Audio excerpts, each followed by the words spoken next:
Hello bachcho, let's see the question. The question is the corpuscles lying deep in the dermis and responsible for deep pressure are known as. तो यहाँ पे बोल रहा है हमें ऐसे corpuscle का नाम बताना है which is lying deep in the dermis and is responsible for deep pressure.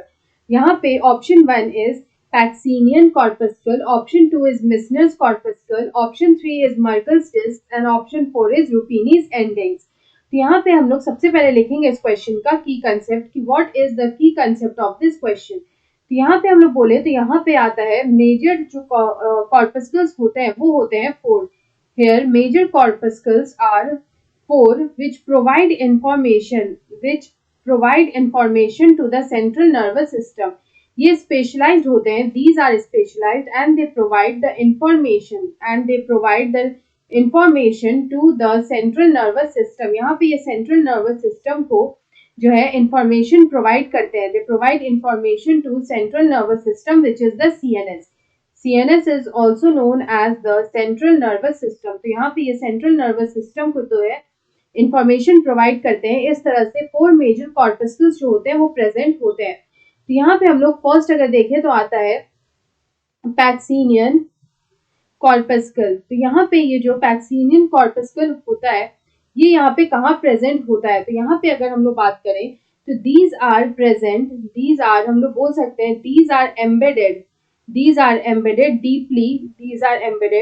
Deeply into the skin. यहाँ पे ये स्किन में डीपली एम्बेडेड होते हैं बिलो द डर्मिस और the hypodermis, below the dermis और द हाइपोडर्मिस। तो यहाँ पे इनका काम क्या होता है, ये क्या करते हैं, तो यहाँ पे ये रिसेप्टर की तरह एक्ट करते हैं। तो हम लोग बोल सकते हैं दे एक्ट एज रिसेप्टर।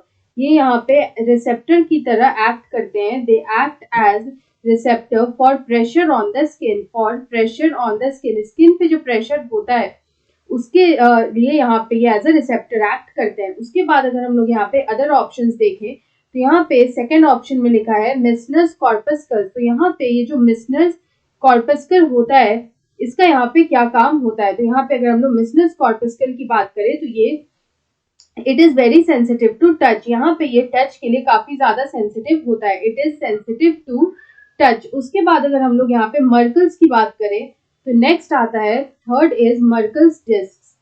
तो यहाँ पे हम लोग अगर मर्कल्स डिस्क की बात करें तो ये जो मर्कल्स डिस्क होता है इसका यहाँ पे क्या रोल होता है। तो यहाँ पे ये जो है डिटेक्ट करता है सस्टेन टच एंड प्रेशर को। तो हम लोग लिख सकते हैं दैट इट डिटेक्ट्स, यहाँ पे ये डिटेक्ट करता है सस्टेन्ड प्रेशर को। अगर प्रेशर किसी भी पॉइंट पे अगर सस्टेन्ड प्रेशर होता है तो हम और टच होता है, सस्टेन्ड टच और प्रेशर होता है तो ये उसको डिटेक्ट करता है। तो हम लोग बोल सकते हैं इट डिटेक्ट सस्टेन्ड प्रेशर और touch.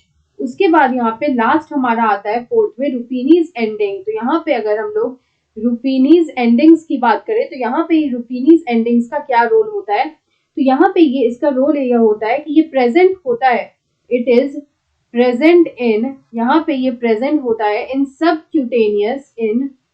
Subcutaneous tissue of humans में जो सबक्यूटेनियस टिश्यू होता है ये वहां पे प्रेजेंट होता है और ये वहां से इंफॉर्मेशन जो है वो यहाँ पे सीएनएस को ट्रांसफर करता है। तो यहाँ पे अगर इस क्वेश्चन का करेक्ट आंसर देखें तो हमारा जो यहाँ पे करेक्ट आंसर होगा कि the corpuscle lying deep in the dermis and responsible for deep pressure is known as, तो वो है हमारा पैसेनियन कॉर्पस्कल। तो यहाँ पे इसका करेक्ट आंसर होगा option 1 which is Pacinian corpuscle. So option 1 is the right answer. I hope you understood it well. Best of luck.